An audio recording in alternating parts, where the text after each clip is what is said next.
তারপরেরটা 29, তারপরেরটা 30। কিছু বুঝতে পারছেন? আরবি মাস হলো চাঁদের মাস, চাঁদের মাস, বুঝতে পারছেন? এই জন্য দেখবেন আজকের যদি ঈদ হয়, আগামী বছর ঈদ হবে কবে জানেন? 11 দিনের পার্থক্য হবে, ঠিক না বেটি? এই জন্য আরবিতে 354 দিনে বছর, আর ইংরেজিতে 365 দিনে বছর। এগুলো মনে রাখবেন। এই চাঁদের আলোচনা কোরআনে আছে, ইয়াসআলুনাকা আনিল আহিল্লা, সূরা বাকারার মধ্যে আছে ব্যাপক আলোচনা, চাঁদের আলোচনা। যাই হোক বাবা, যেহেতু আপনার চাঁদ কমিটি নয়, ওই কমিটির খবর শুনে আপনারা ঈদ করি আমরা, অতএব ও নিয়ে আলোচনা নয়, ওদিকে নয়।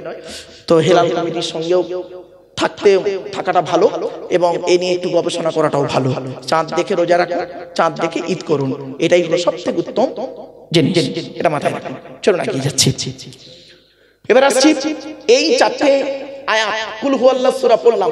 এই সূরাটার নাম কি বাবা? সূরায়ে, আচ্ছা ইখলাস মানে কি? খালেস, নিরেট, পারফেক্ট। এই জন্য এই সূরাটার নাম হয়েছে ইখলাস। আল্লাহ 4টে পরিচয়। আল্লাহ একক, আল্লাহ অমুখপেক্ষী, আল্লাহ কারো মুখপেক্ষী নয়। কে আল্লাহ ডাকলো না ডাকলো আল্লাহর কোনো যায় আসে না। কিছু বুঝতে পারছেন আমার কথা? 3 নাম্বার, আল্লাহ কাউকে জন্ম দেয়নি, অর্থাৎ আল্লাহ ছেলে মেয়ে নেই। ইহুদিরা কি বলে? উজায়ের আল্লাহর বেটা। খ্রিস্টানরা কি বলে? ঈসা আল্লাহর বেটা। বলে না? বাদ হয়ে গেল। ওয়ালাম ইয়াকুল লাহু কুফুয়ান আহাদ, আল্লাহর সমকক্ষ কে হইবে? কোন দিকে শরীক হবে না আল্লাহর সঙ্গে।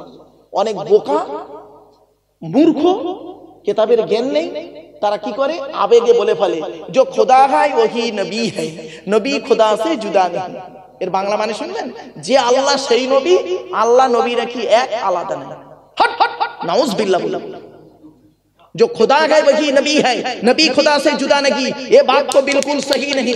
अगर कोई मौलाना तकरीर में ऐसा कहे जो खुदा है वही नबी है, नबी खुदा से जुदा नहीं, उस मौलाना को तकरीर करने के बाद दोबारा ईमान लाना जरूरी है।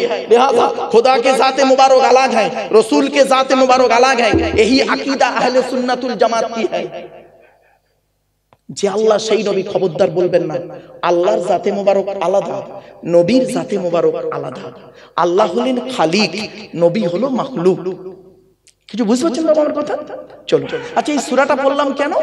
আল্লাহ নবী কি বলছে দেখেন। আমি কেন পড়লাম আপনাদের জানা সূরা, কেন পড়লাম শুনুন। আল্লাহ নবী বলছেন, আল্লাহ রাসূল বলেছেন, কোন ব্যক্তি যদি 3 বার সূরা ইখলাস পাঠ করে, 3 বার যদি সূরা ইখলাস পাঠ করে, 1 খতম কোরআন শরীফ পড়ার সওয়াব আল্লাহ লিখে দেবে। আপনি কেন এত বড় ফজিলত থেকে দূরে সরে চলেন? রাতের বেলা ঘুমানোর আগে 3 বার সূরা ইখলাস পড়ে ঘুমাবেন, ফজরের নামাজ পড়ে 3 বার সূরা ইখলাস পড়বেন। এত বড় সুযোগ থেকে কেন বঞ্চিত হবেন? বাড়ি থেকে ভাববেন। চলো, এখন আল্লাহর কাছে কেন মাথা নত করব? আমরা মাথা নত করবো কার কাছে? আল্লাহর কাছে। মুসলিম মুমিন ব্যক্তি পৃথিবীতে আল্লাহ ছাড়া কারোর কাছে মাথা নত করে না, ঠিক না বেঠিক? মাথা নত করবো একমাত্র কার কাছে? আল্লাহর কাছে। চলো, কেন আল্লাহর কাছে মাথা নত করবো? কারণটা কি বাবা? আমি যখন আলোচনা করব একটু সুবহানাল্লাহটা জোরে বলতে হবে, পারবেন তো? চলো, কেন আল্লাহর কাছে মাথা নত করব? আল্লাহ আমাদের কি দিয়েছেন? আল্লাহ নিজেই বলছেন, আল্লাহুল্লাযী খালাকাকুম মিন দুফিন সুম্মা জাআলা মিন বা'দি দুফিন কুওয়াতান সুম্মা জাআলা মিন বা'দি কুওয়াতিন দুফান ওয়া শাইবা ইয়াখলুকু মা ইয়াশা ওয়া হুয়াল আলীমুল কাদির। 21 নম্বর পারার 9 নম্বর পৃষ্ঠার 8 নম্বর লাইন, সূরার নাম সূরা রুমের মধ্যে আল্লাহ বলে দিলেন, কোন আল্লাহর কাছে তোরা মাথা নত করবি? যে আল্লাহ মায়ের পেটের ভিতর থেকে দুর্বল করে তোদের তৈরি করেছে, দুর্বল শরীরটাকে আস্তে আস্তে ক্ষমতা দান করেছে, ক্ষমতাবান শরীরটাকে আস্তে আস্তে ওই ক্ষমতাকে কেড়ে নিয়ে তোকে বুড়ো বানিয়ে দিয়েছে। এই দেখে কত বাচ্চা বসে আছে, কত যুবক বসে আছে, কত বুড়ো বসে আছে, দেখে সব কোরআনের দলিল। কি নেবেন কোরআন থেকে? সবই রয়েছে কোরআনের ভিতরে। ভৌত বিজ্ঞান নেবেন, কোরআনে আছে। জীবন বিজ্ঞান নেবেন, কোরআনে আছে। জিওগ্রাফি নেবেন, কোরআনে আছে। কি নেবেন কোরআন থেকে? সবই রয়েছে কোরআনের ভিতরে। আজ আমরা কোরআন কিনে গবেষণা করিনি। এই কোরআন কিনে গবেষণা করছে কারা? কোরআন কি নিয়ে কারা গবেষণা করছে শুনে নিন। America, London, France, Britain, Japan, Jordan, Germany ঠান্ডা করে বসে বসে কোরআন কি নিয়ে গবেষণা করছে। কারা করেছে? Humphry Davy, Michael Faraday, Einstein, Isaac Newton, doctor Maurice Bucaille, mister Cook, mister জাভেরিন, mister Campbell, Raja Rammohan Roy, Ishwarchandra Vidyasagar, Rabindranath Tagore, Acharya Jagadish Chandra Bose, Francis Bacon, Francis Drake, William কিপমুর, William Harvey, Thomas, George Bernard, এরা কোরআন কি নিয়ে গবেষণা করলো। আর আমরা কিছু মৌলবি, সকলে নয়, কিছু মৌলবি আমরা কি করলাম? কোরআনটাকে নিয়ে তেল পড়া, পানি পড়া, ওয়াজ করা, খতম পড়া, তাবিজ পড়া, ঘর বন্ধ করা, আর এরে ওরে কাফের বলা। ঠিক না বেটি? আমরা টুপির মারামারি করলাম, ওরা কোরআন নিয়ে গবেষণা করে প্লেন তৈরি করছে, মোবাইল তৈরি করছে, ঘড়ি বের করছে, আর আমরা কি করলাম? গোল টুপি, লম্বা টুপি, চেরা জামা, ফাড়া জামা, তবলিগ, ফুরফুরা, বেরেলি, ওয়াহাবি, জামাত ইসলামী, আহলে হাদিস, বুকে হাত বাঁধা, নাভির নিচে হাত বাঁধা, মোনাজাত করা না করা, হাত তোলা না তোলা, কিয়াম করা না করা, এই সব নিয়ে মারামারি করছে। এ ওর বলে কাফের, ওর বলে কাফের। ঠিক না বেঠিক? অবাক লাগে। ওরে বোকা, যেগুলো নিয়ে মারামারি করলে কিয়ামতের মাঠে নাজাত পাবি, সেইগুলো নিয়ে মারামারি কর, সেইগুলো নিয়ে মারামারি কর। মূর্খের মতো চিৎকার করছে, চাচামেচি করছে। ছোট্ট একটা উদাহরণ দিচ্ছি, বাপারা বলুন তো দেখি, আমরা মারা যাবার পর, মাটি দেওয়ার পর কবরে 3টে সওয়াল জবাব হবে, তাই তো? আচ্ছা, হাদিস আছে বাবা, অস্বীকার করবেন না কেউ। মান রব্বুকা, মান নবিয়ুকা, তোর রব কে, তোর নবী কি, অমা দীনুকা, তোর দ্বীন কি। এই 3টে প্রশ্ন হবে। অনেকে বলেছে তোর রব কে, তোর নবী, তোর রব কে, আর তোর দ্বীন কি, আর মা হাজা রাসূল, এই লোকটা সম্পর্কে তোমার কি মতামত? রাসূলুল্লাহকে দেখানো হবে, এই লোকটাকে তুমি চেনো? তখন সে বলবে হা হাল হাদরি, আমি চিনি না। আর যে মুমিন হবে সে বলবে হ্যাঁ, হাজা মুহাম্মাদুর রাসূলুল্লাহ সাল্লাল্লাহু আলাইহি ওয়াসাল্লাম, ইনি হলেন মুহাম্মদ সাল্লাল্লাহু আলাইহি ওয়াসাল্লাম। কিছু বুঝতে পারছেন বাবা? আচ্ছা, কবরে গেলে এই 3টে প্রশ্ন হবে তো নাকি? আরে বাবা বলুন, নাকি একটা এক্সট্রা প্রশ্ন করবে, মা সিলসিলা তুকা, তো সিলসিলাটা কি? ফেরেশতারা বলবে নাকি যে তুই তবলিগ না ফুরফুরা না বেরেলি না ওয়াহাবি না জামাত ইসলামী না আহলে হাদিস? তাহলে কবরে এই প্রশ্নটা হবে না, তাই তো নাকি? আরে ভাই বলুন না। আচ্ছা, হবে না। আচ্ছা, কোন আলেম পৃথিবীতে বলেছে আপনাদের যে কিয়ামতের মাঠে আল্লাহ এই প্রশ্ন করবে, তুই পৃথিবীতে তবলিগ ছিলিস না ফুরফুরা না বেরেলি না ওয়াহাবি না জামাত ইসলামী না আহলে হাদিস? বলবে না। আল্লাহ যে প্রশ্ন, তাহলে যে প্রশ্নটা কবরে হবে না, যে প্রশ্ন কিয়ামতের মাঠে হবে না, ওরে মূর্খ, সেই প্রশ্নগুলো নিয়ে কেন পৃথিবীতে মারামারি করিস? অর্থাৎ যে প্রশ্ন কবরে হবে, যে প্রশ্ন কিয়ামতের মাঠে হবে, সেই প্রশ্ন নিয়ে মারামারি কর, লাভ হবে। কথাটা আমি কি বোঝাতে পারলাম? চলুন আগিয়ে যাচ্ছি, একটা একটা করে দলিল দিয়ে দিচ্ছি, বাপ চিন্তা নেই। চলো, আল্লাহ, কোন আল্লাহর কাছে মাথা নত করবো? আল্লাহ নিজেই বলছে, দেখুন, হুয়াল্লাযী আওশাকুম ওয়া জাআলা লাকুমুস সামআ ওয়াল আবসারা ওয়াল আফইদা কলিলাম মা তাশকুরুন। 18 নম্বর পারা, 6 নম্বর পৃষ্ঠা, 4 নম্বর লাইন, সূরার নাম সূরা মুমিনুনের 78 নম্বর আয়াত। কোরআন জানিয়ে দিয়েছে কোন আল্লাহর কাছে তোরা মাথা নত করবি? যে আল্লাহ তোর মায়ের পেটের ভিতর থেকে দুর্বল করে তৈরি করেছে, শোনার জন্য কান দান করেছে, দেখার জন্য চোখ দান করেছে, সৃষ্টি জগৎকে বোঝার জন্য যে আল্লাহ তোর সুন্দর হৃদয়ে দান করেছে। কোন আল্লাহর কাছে মাথা নত করব? আল্লাহ নিজেই বলছে, ওয়ালাকাদ খালাকনাল ইনসানা মিন সুলালাতিন মিন তিন সুম্মা জাআলনাহু নুতফাতান ফি করারিম মাকিন। 18 নম্বর পারার 1 নম্বর পৃষ্ঠার 8 নম্বর লাইন, সূরার নাম সূরা মুমিনুনের 12 নম্বর আয়াত। আমি আল্লাহ মাটির নির্যাস থেকে তোদের তৈরি করেছি, বাপ আর মায়ের মিলনের মাধ্যমে ওই পানিটাকে আমি আল্লাহ তোর মায়ের পেটের ডাইসে সুন্দর করে রেখে দিয়েছি। আর কি করেছি? সুম্মা খলাকনান নুতফাতা আলাকাতান ফাখলাকনাল আলাকাতা মুদগাতান ফাখলাকনাল মুদগাতা ইযামান ফাকাসাউনাল ইযামা লাহমা সুম্মা আনশানাহু খলকনা আখর। আমি আল্লাহ তোর মায়ের পেটের ভিতরে ওই পানিটার 40 দিন পরে রক্তপিণ্ড করেছি, তার 40 দিন পরে মাংসপিণ্ড করেছি, তার 40 দিন পরে হাড় তৈরি করেছি, হাড়ে আর মাংসে সুন্দর করে লাগিয়ে দিয়েছি। আমি আল্লাহ তোর মায়ের পেটের ভিতরে সুন্দর একটা আকৃতি দান করেছি। চলুন আমরা এখন মায়ের পেটে এসে গেলাম প্রত্যেকে, ঠিক না বেটা? প্রত্যেকেই মায়ের পেটে এসে গেলাম। খাওয়াবার দায়িত্ব কার? জোরে বলো।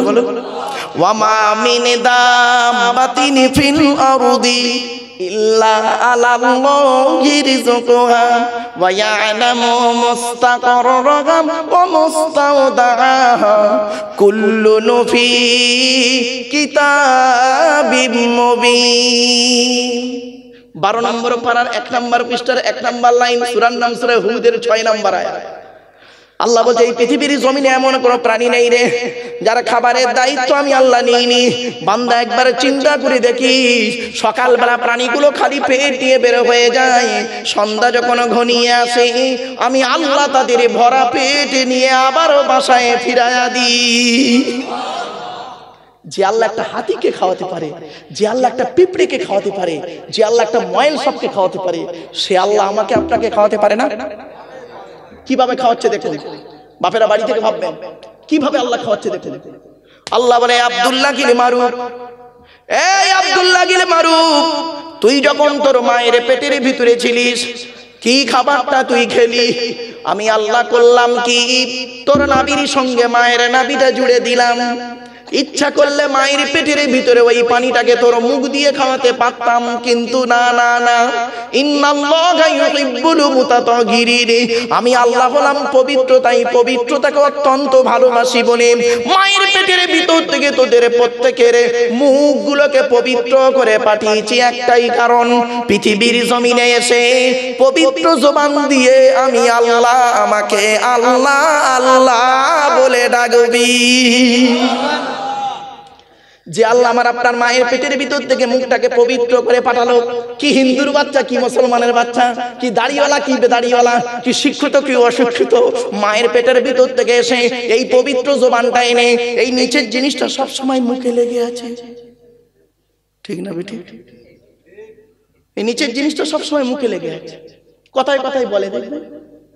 আর একটা কমন শব্দ বলে শুনলেন, কথায় কথায় বলবে শালা, কথায় কথায় শালা বলবে। তুই কোথায় থাকিস বে শালা, মানুষ না শালা অন্য কিছু, শালা পাগল কথা করে লেখাপড়া করে চাকরি পাবি, এ শালা বক্তা কি বলছে শালা বুঝতেই পারিনি, চল ইয়া নবী সালাম আলাইকা সময় আসবো, ঠিক না বেটি?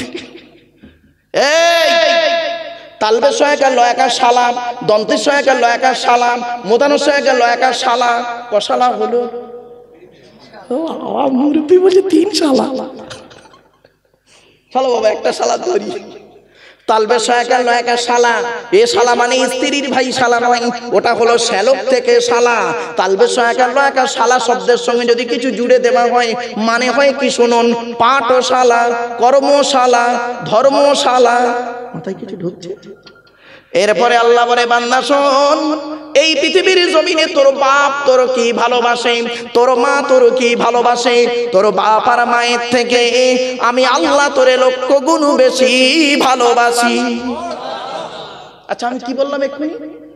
বাম্মার থেকে সব থেকে বেশি কে ভালোবাসে?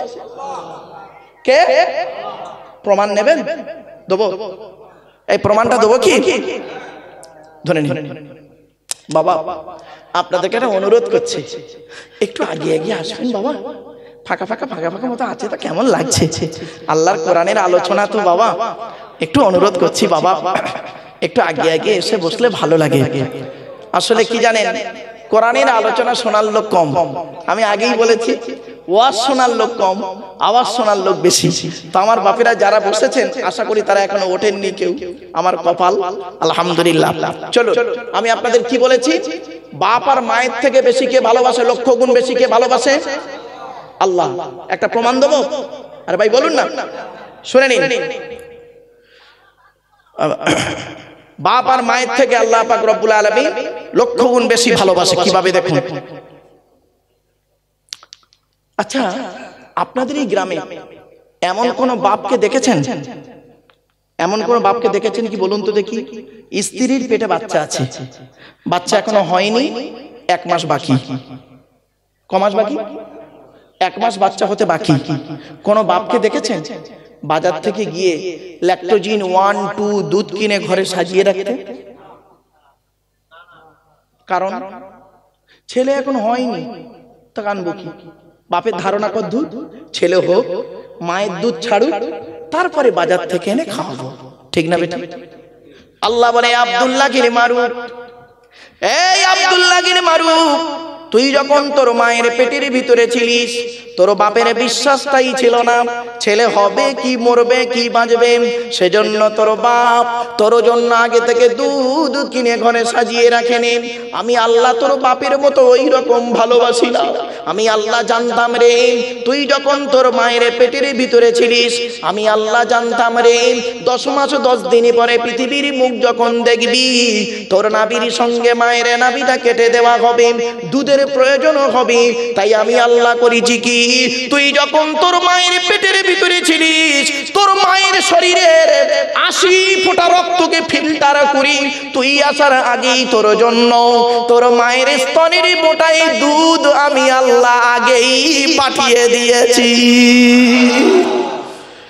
বন্ধুরে, মা কি জিনিস, বাপ কি জিনিস। জীবনে কোনোদিনই বড় বুড়ি বাম্মাকে কাঁদায়ও না, কোনোদিন বাম্মাকে কাঁদায়ও না বাপ। যাদের বাড়িতে বুড়ো বুড়ি বাম্মা বেঁচে আছে, তাদের বাড়িতে আল্লাহর রহমত ঝুরি ঝরে পড়বে। আল্লাহর নবীদের পরিস্থান হলো বাপ আর মায়ের। আল্লাহর নবীদের পরিস্থান হলো বাপ আর মায়ের। অনুরোধ করে বলে যাচ্ছে, আল্লাহর কোরআনে আছে গো বাপ। আমি দলিলগুলো দিচ্ছি, কোথায় কোথায় বাম্মার সেবা করতে হবে কোরআনে লেখা আছে শুনুন। আপনারা গুনতে শুরু করুন আর আমি বলতে শুরু করি। 1 নম্বর পারার 11 নম্বর পৃষ্ঠা 12 নম্বর লাইন, সূরার নাম সূরা বাকারা, ওয়াবিল ওয়ালিদাইনি ইহসানা, বাম্মার সেবা যত্ন করো। 2 নম্বর পারা 12 নম্বর পৃষ্ঠা 13 নম্বর লাইন, সূরার নাম সূরা বাকারা, ইয়াসআলুনাকা মাযা ইউনফিকুন কুল মা আনফাকতুম মিন খায়রিন ফালিল ওয়ালিদাইনি ওয়াল আকরাবিন। এই ছেলে মেয়েরা, সর্বপ্রথম টাকা পয়সা তোরা তোদের বাপ আর মায়ের পিছনে ব্যয় করবি, আল্লাহ খুশি হয়ে যাবে। আর ছেলে মাসের মাইনে পেয়ে ছেলে মানা না বউ না হুজুরের হাতে দিচ্ছে। হুজুর কোথাকারে, চাচির কলঙ্ক ভণ্ড কোথাকারে, তুই তোর পিসাবকে আগে খাওয়াচ্ছিস। যত সব মূর্খের মতো কাজ। তোর জন্মদাতা বাপকে আগে, কোরআন বলছে। আচ্ছা, আগে কোরআন না আগে পিসাবের কথা বলুন বলুন বলুন। আল্লাহর কোরআনকে অস্বীকার করে। কোরআন বলছে ইয়াসআলুনাকা মাযা ইউনফিকুন। নবীর কাছে কিছু সাহাবী এসে বলছে, তাহলে আপনাদের বড়ি ঘটনাটা বলবো, হাতে সময় আছে বাবা? চলেন। আল্লাহর নবী, 1 মিনিট প্লিজ অ্যাটেনশন, চুপ করে খালি শুনে যান আপনারা। আল্লাহর নবী বসে আছেন সাহাবীদের নিয়ে। এমন সময় নবীর কাছে আসছেন একজন ব্যক্তি, এলাকার সবথেকে ধনী মানুষ। এলাকার, শুনেন বাবা, শুনে নিন, এলাকার সবথেকে ধনী মানুষ লোকটা আসছে নবীজির সঙ্গে দেখা করতে। সাহাবীটার নাম কি শুনে নিন।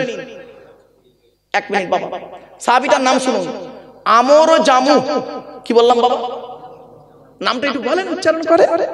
আমর জামু। আমর জামু রাদিয়াল্লাহু তাআলা, এলাকার সবথেকে ধনী লোক আসছে নবীজির দরবারে, নবীজির কাছে আসছে। নবীজির পাশে সাহাবীরা সব বসে আছে। তো একজন সাহাবী বলছে, ইয়া রাসূলুল্লাহ, এলাকার সবথেকে ধনী লোকটা আসছে আপনার কাছে। এলাকার সবথেকে ধনী লোকটা আসছে, আমর জামু। তা নবীজি বলছে, আচ্ছা বাবা আসতে দাও। এলো, আসার পরে সালাম করলো। নবীজি সালামের জবাব দিলেন। নবীজি বললেন, তাফাদ্দাল ইজলিস ফি হাযাল মাকান, বস। তার সাহাবীটা বসে আছে। কিছুক্ষণ পরে ওই সাহাবীটা নবীকে প্রশ্ন করছে, ইয়া রাসূলুল্লাহ, আমার একটা প্রশ্ন ছিল। বলো না, বলো বলো। তো বলছে ইয়া রাসূলুল্লাহ, আল্লাহ আমার অনেক অর্থ দিয়েছে, টাকা পয়সা দিয়েছে, তা টাকা পয়সাগুলো কোথায় ব্যয় করে গেলে কিয়ামতের মাঠে একটু নাজাত পাবো, আপনি বলে দিন, আমি টাকা পয়সা সেখানেই দান করে চলে যাব। আচ্ছা, প্রশ্নটা আপনারা বুঝতে পেরেছেন? বুঝতে পেরেছেন? ব্যাস, উনি প্রশ্নটা করে বসে আছেন। কিছুক্ষণ পরে জিবরাইল এলেন। জিবরাইল এলেন, এসে এই আয়াতটা তখন নাজিল হলো। এই আয়াতটা নাজিল হলো। এই জন্য আপনাদের বলি বাবা, কোরআনের তাফসীর শুনতে গেলে যিনি কোরআনের তাফসীর করবেন তার 25 রকমের জ্ঞান থাকতে হবে, তবে সেই লোকটা কোরআনের তাফসীর করার যোগ্যতা রাখে। বাপেরা, অনুরোধ করে বলি বাপ, চলেন কোরআনের আলোচনা কি। আচ্ছা, কোরআনের পরিচয় তো আপনাদের দেওয়া হলো নি, কোরআনের পরিচয় দিইনি, নবীর পরিচয় দিইনি আপনাদের, তো যাই হোক একটু পরে দিচ্ছি। আচ্ছা, কোরআনের পরিচয়টা দিয়ে দিই। কোরআন আল্লাহর তরফ থেকে জিবরাইলের মাধ্যমে হযরত মুহাম্মদ সাল্লাল্লাহু আলাইহি সাল্লামের উপরে আরবের মক্কা নগরের নিকটবর্তী একটি গুহা, গুহাটির নাম হলো হেরা। হেরা নামক গুহাতে 610 খ্রিস্টাব্দে 1 ফেব্রুয়ারি সোমবার, কত বললাম, কত বললাম, কত খ্রিস্টাব্দ? হ্যাঁ, 610। কি বার? তারিখটা 1 ফেব্রুয়ারি, মনে থাকবে? 610 খ্রিস্টাব্দে 1 ফেব্রুয়ারি সোমবার কোরআন নাজিল হয়েছে। আর আজকের কত তারিখ? 2025 খ্রিস্টাব্দ আর 25শে জানুয়ারি, নাকি বাপ? হ্যাঁ, 25শে জানুয়ারি কি বার? শনিবার। আজ বাড়ি থেকে মাইনাস প্লাস করবেন। 2025 25শে জানুয়ারি শনিবার, আর ওটা লিখবেন 610 খ্রিস্টাব্দে 1 ফেব্রুয়ারি সোমবার। কবে কোরআন নাজিল হয়েছে একদম তারিখ, সাল, বার সব বলে দিলাম। চলো চলো, কোরআনের প্রথম আয়াত হলো ইকরা, রিড, পড়ো পড়ো পড়ো। কোরআনে 82 জায়গায় আছে নামাজের কথা, আর 92 জায়গায় আছে লেখাপড়ার কথা। তো কোন সংখ্যাটা বেশি বাবা, 82 না 92? তাহলে লেখাপড়ায় পিছিয়ে কেন? এ মুসলমান, লেখাপড়ায় পিছিয়ে কেন? মুহাম্মদ সাল্লাল্লাহু আলাইহি ওয়াসাল্লাম এই জন্যই বলেছিলেন, উতলুবুল ইলমা মিনাল মাহদি ইলাল্লাহ, দোলনা থেকে নিয়ে কবর পর্যন্ত লেখাপড়া শেখো। বাবা, 1994 সাল থেকে ওয়াজ করছি, আজ আমি বয়সটা কচি নাই, সব পেকে গেছে, পাকা, এ সব পাকা। আমি মেহেন্দি করেছি বাবা, তাই একটু লাল হয়ে আছে, নইলে সব সাদা। এখনো পড়াশোনা করি, আমি এখন ছাত্র, 5টা ধর্মগ্রন্থের ছাত্র, এখন আমি একজন ছাত্র। সামান্য লেখাপড়া করে আমরা অহংকারে পেটে পড়ি, খবরদার নয় বাবা। পৃথিবীতে আল্লাহ পাক অহংকারকারীকে পছন্দ করে না, খবরদার নয় বাবা। চলুন এবার আসছি কোরআনে ইয়া আইয়ুহাল্লাযীনা আমানু আছে 88 জায়গায়। কত কত কত? কোরআনে আছে 250 রকমের হারাম। কত কত কত? 250 রকমের হারাম। বাবা, মুরব্বি বাবাজি আসুন না স্টেজে, এখানে বসেন না বাবা, চেয়ারে সুবিধা হবে বাবা, আসেন না, চলে আসেন, বেচারা কষ্ট। বাবা, যদি কারোর অসুবিধা হয় চেয়ারে অনেক চেয়ার আছে বাবা, স্টেজে চলে আসেন।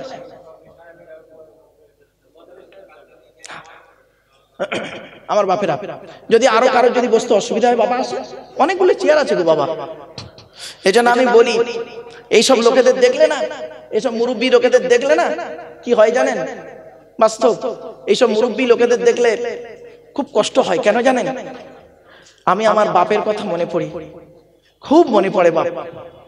আমি যখন ওয়াজ করতাম, আমার আব্বা করতেন কি, আমি স্টেজে ওয়াজ করছি, আমার আব্বাজি করতেন কি, উনি জেনারেল শিক্ষিত মানুষ ছিলেন, হালাল খানেওয়ালা মানুষ ছিলেন, জেনারেল শিক্ষিত মানুষ।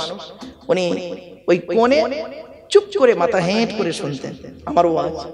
শুনে বাড়ি যাওয়ার পর আমাকে আমার আব্বাজি বলতেন, আব্বা তুমি এই জায়গায় এই কথাটা বলাটা তোমার ঠিক সাজলো না, কারণ তোমার বয়সের সঙ্গে এই কথাটা ঠিক অ্যাডজাস্ট হলো না। কিছু বুঝতে পারছেন? আমার বাপই আমার সব থেকে বড় টিচার, আমার মা হলো আমার সব থেকে বড় শিক্ষিকা। এজন্য আপনাদের বলি, পেটে ধরলে মা হওয়া যায় না, জন্ম দিলে বাপ হওয়া যায় না। বাম্মা হতে গেলে অনেক রেসপন্সিবিলিটি আছে, দায়িত্ব আছে গো বাপ। অনুরোধ করে আপনাদের বলি, মাম্মা যে কি দায়িত্ব, আসুন নবীর হাদিস আর কোরআন থেকে দলিল দিলে বুঝতে পারবেন, হাতে টাইমের ব্যাপার তো বাপ। চলো, এবার আসছি কোরআনে আছে 82 জায়গায় নামাজের কথা, 92 জায়গায় আছে লেখাপড়ার কথা, এগুলো মনে রাখবেন খালি। 88 জায়গায় আছে ইয়া আইয়ুহাল্লাযীনা আমানু, 88 জায়গায়। আর 250 রকমের হারাম আছে। কত কত কত? আচ্ছা ক রকম হারাম জানেন? মদ খাওয়া, সুদ খাওয়া, ঘুষ খাওয়া, বিয়ের পণ্য, নারী নির্যাতন করা, এতিমের মাল ভক্ষণ করা, জমির আল চুরি করা, হুক মেরে কারেন্ট নেওয়া, শেষ। খুব টেনে টুনে গোটা 50টা বলতে পারবেন, তাও হবে না। 250 রকমের হারাম আছে আর 250 রকমের হালাল আছে কোরআনে। 500 আয়াত হলো হারাম আর হালাল, 250 হারাম আয়াত, 250 হালাল আয়াত। অনেক সব আমি ওই তাফসীরটা লেখা হচ্ছে তো, ওতে সব তুলে দিয়ে যাচ্ছে একটা একটা করে, একদম এইটাই চলে। আর সবরের কথা, ধৈর্যের কথা আছে কোরআনে 104 জায়গায়। কত? 104 রকমের ধৈর্য। কটা ধৈর্য ধারণ করেছি? সামান্য এই বক্তা 2-2.5-3 ঘন্টা ওয়াজ করবে, তাই উস পাঁচ ফিস ফাঁস করছে, ঠিক না বেটি? 104 রকমের ধৈর্য আছে গো বাবা। চলে এবার আসছি কোরআনের ভিতরে কি আছে। 30টা পারা, 540টা রুকু, 114টা সূরা, 14 থেকে 15 খানা সাজদা, 7টা মানজিল, 8 থেকে 12 খানা সাকতা, 6666টা আয়াত, কেউ বলেছেন 6236টা আয়াত, 3,23,215টা অক্ষর। এ কোরআন 22 বছর 9 মাস কয়েকদিন কম বেশি 23 বছর ধরে কোন ঘটনাকে কেন্দ্র করে, কোন ব্যক্তিকে কেন্দ্র করে, কোন বস্তুকে কেন্দ্র করে, কোন জায়গাকে কেন্দ্র করে কোরআনের আয়াতগুলো নাজিল হয়েছে। 6000 আয়াত নাজিল হয়েছে, 12,000 জায়গায় নাজিল হয়েছে।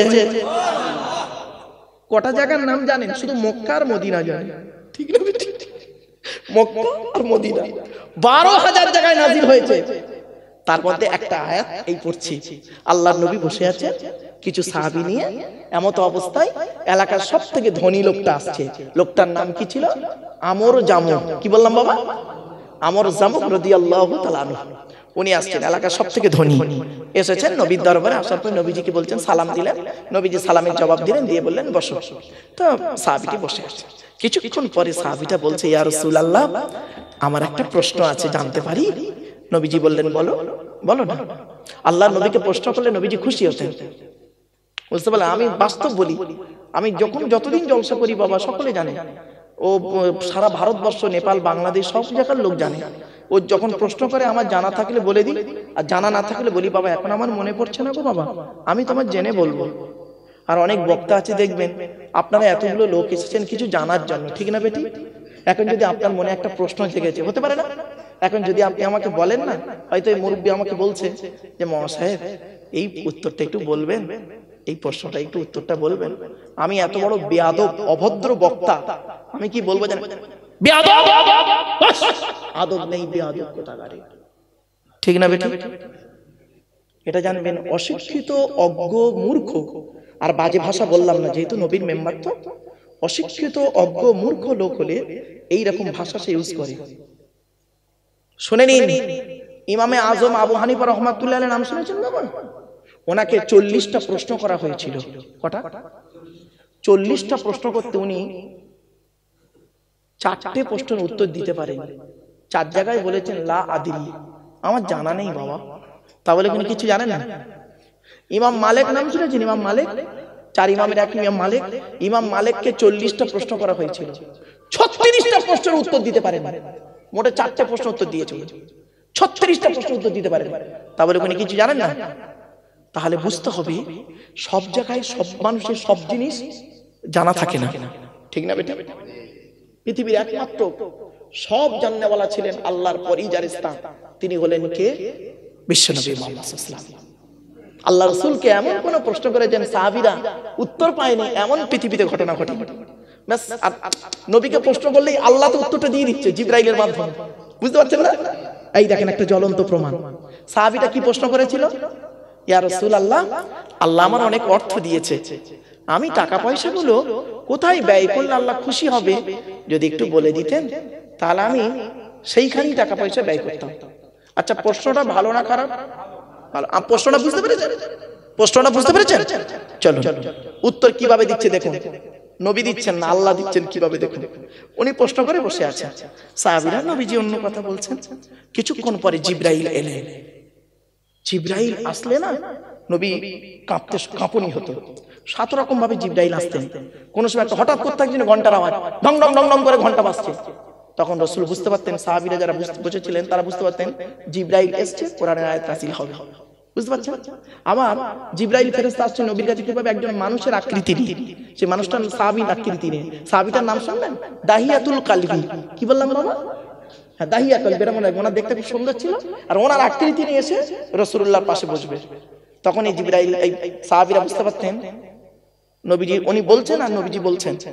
তখনই বুঝতে যে দাহিয়া কালবির সূরত নিয়ে জিবরাইল ফেরেশতা আল্লাহ পাঠিয়েছেন। কিছু বুঝতে পারছেন বাবা? তো এখন নবীজি বসে আছে, সাহাবীটা প্রশ্ন করেছেন, ইয়া রাসূলুল্লাহ, আল্লাহ আমার অর্থ দিয়েছে, টাকা পয়সা কোথায় ব্যয় করলে আল্লাহ খুশি হবে যদি একটু বলে দিতেন। ব্যাস, কিছুক্ষণ পরে জিবরাইল এলেন, আল্লাহ বলে দিলেন। জিবরাইল এলেন, আর ওই মুহূর্তে এই আয়াতটা নাযিল হলো, ইয়াসআলুনাকা মাযা ইউনফিকুন কুল মা আনফাকতুম মিন খায়রিন ফালিল ওয়ালিদাইনি ওয়াল আকরাবিন। 2 নম্বর পারার 12 নম্বর পৃষ্ঠা 13 নম্বর লাইন, সূরার নাম সূরা বাকারা, আল কোরআন। নবী তোমাকে ওরা প্রশ্ন করছে টাকা পয়সা কোথায় ব্যয় করলে আল্লাহ খুশি হবে, নবী তুমি বলে দাও, কুল মা আনফাকতুম মিন খায়রিন ফালিল ওয়ালিদাইনি ওয়াল আকরাবিন। নবী তুমি বলে দাও, সর্বপ্রথম তোমরা টাকা পয়সা ব্যয় করবে বুড়ো বুড়ি বাপ আর মায়ের পিছনে ব্যয় করবে, আল্লাহ খুশি হয়ে যাবে। কার পিছনে ব্যয় করবেন? বলুন বলুন। খেয়ে দে কাজ নেই, পুকুরের বড় মাছটা আব্দুল্লাহ মারুফকে দাওয়াত করি, পুকুরের বড় মাছের মাথা দিচ্ছে, তোমার বাপকে খেতে দাওনি, বেরো এখান থেকে বেয়াদব কোথাকারে। তুই মুসলমান, তোকে মুসলমান বলতে ঘৃণা লাগে।